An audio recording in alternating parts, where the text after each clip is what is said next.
Okay guys, I'm going to try and do a video on this process.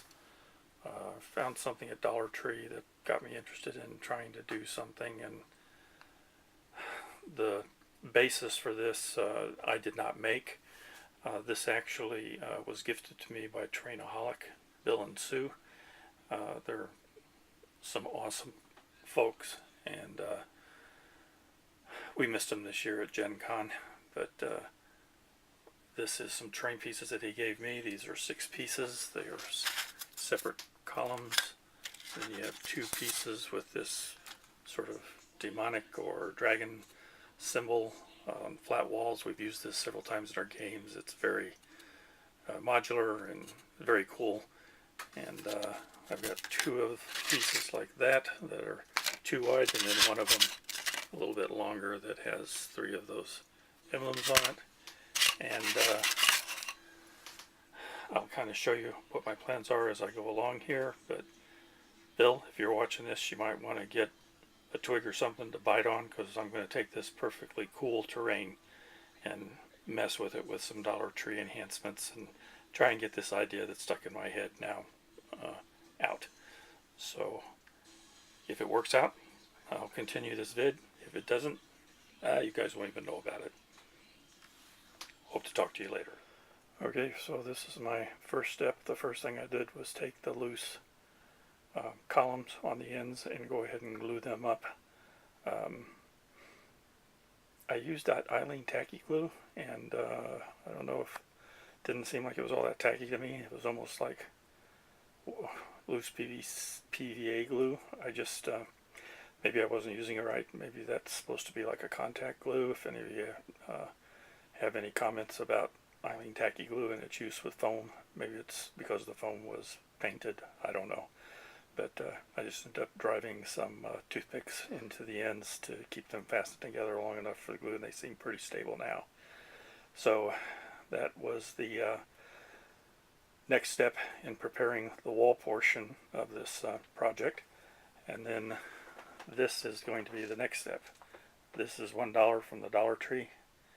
It's a hanging skeletal bat, and way too big in scale for anything in a game as far as a creature, but maybe not for terrain.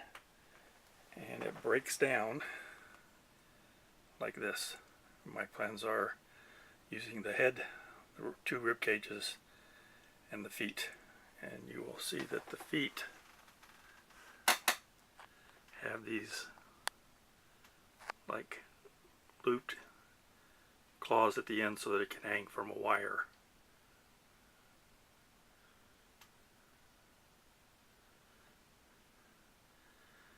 So it's progressing, and maybe one day you'll see this vid.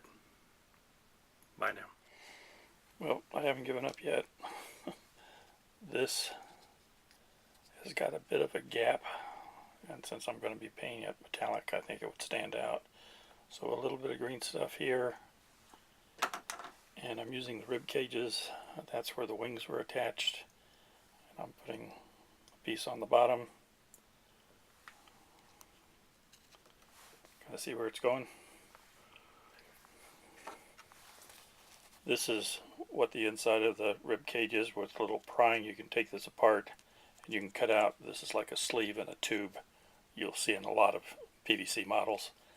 So that's my next step, is to clean up another rib cage and get it to look like this one. So it's progressing. I'll be going away for a while now, but as you're looking at the vid, it'll look like I'll be right back. See you soon. This is the next thing that I got at the Dollar Tree for this project. I'm trying to get out of my mind. And what I really got it for was the chain. 2 of them for $1, so 50 cents a piece for all that chain. And it's like a stake that goes in the ground. I'm sure I can figure out something to do with the rest of the plastic. But and here's a little bit of the cleanup that was necessary. Pretty good gap in between the top of the skull and the teeth. that I just filled with some green stuff. It was okay on the other side. And on the rib cage, cleaned out the inside of it, stuck kind of one of those fake credit cards on the bottom of it, and where the wings were attached at the back, because the rib cage would be inverted like this, just put some green stuff to close that up. It looks like this. Well, if you figured out what it is I'm going to do with this, well, you're going to know probably by the end of this video if it makes it on there. But as for me, I'm still not sure what it's going to turn out to be. So, see you in a bit. Well, I did finish it. There's what I use the rib cage for, and the hand, and the skull, which I see as a sentinel for the gate. Another rib cage cell on the other side, guest quarters for anyone who visits this keep. So there you have it, brought to you by the creative talent of Terrainaholic and his better half. Link to their channel will be below in the description. And a couple of dollars investment at the Dollar Tree. So that's how I used that